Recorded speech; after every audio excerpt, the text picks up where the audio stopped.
Hey guys, Jason here for TheChartGuys, taking a look at silver, fresh week, fresh perspectives. I'm just going to be focusing on the weekly chart to start with.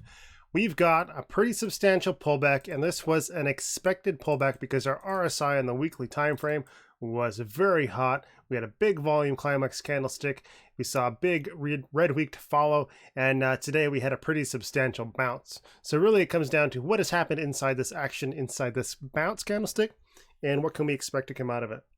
So first things we need to do, figure out what our weekly support levels are. We have support at 1590. That was our last high or low, and possible support at 1738. We need to pull back from this more substantially, probably for a couple of weeks, before we can really consider that to be an important weekly level that's held and can act as support for us in the future.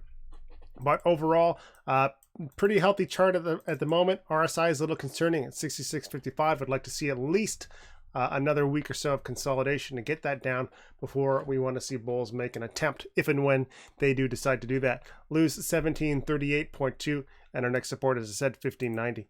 Going to the daily time frame, here is that stair-step action up. We've lost our daily uptrend with the drop below 1802. We've set a lower high in the daily. We've pulled back from that. So now what we need to do is determine, are we going to regain our daily uptrend, or are we indeed going to be in a daily downtrend?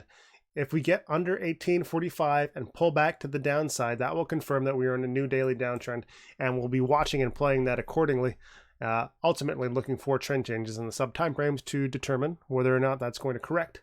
1738.2 is still the daily support level for us currently, and we are being rejected multiple times by this EMA 26 that is currently holding us down. So it's really a make or break for us on the daily time frame. Either we're going to get above our EMA 12, or we're going to sink back down and retest 1738 for support. On the 4-hour time frame, a little bit more clarity here. Here we can see we've lost that 4-hour uptrend. We're now looking at a 4-hour downtrend. This downtrend was lost with, we're going to call that, what guy is that? 17.93, basically 18 psychological. We came down.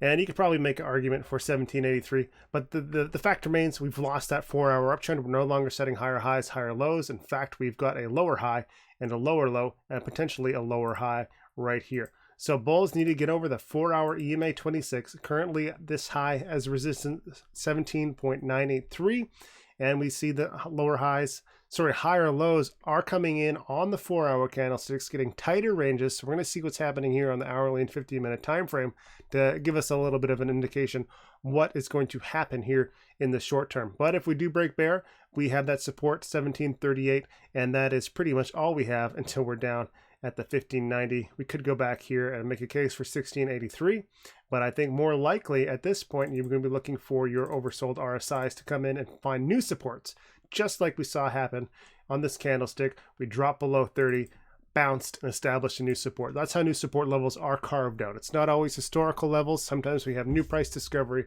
and we rely on these overbought, oversold indicators to carve out areas of support.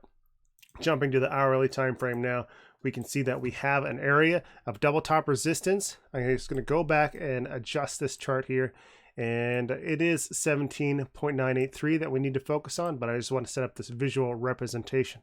We are in an overall, well, it's an hourly downtrend with a double top resistance. And what I'm looking at is these hourly lower lows and then a spike to resistance. And then we are slowly drifting down again.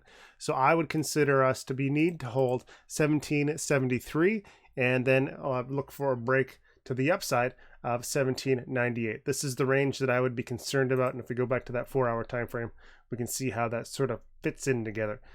Should we break bull? 1845 resistance. Should we break bear on that? 1738.2. That's it for today, and I hope we get some more clarity and a little bit more of decisive actions and potential setups going into the rest of the week. Until then, thank you for watching. I appreciate your questions, comments, and pretty much everything you guys do.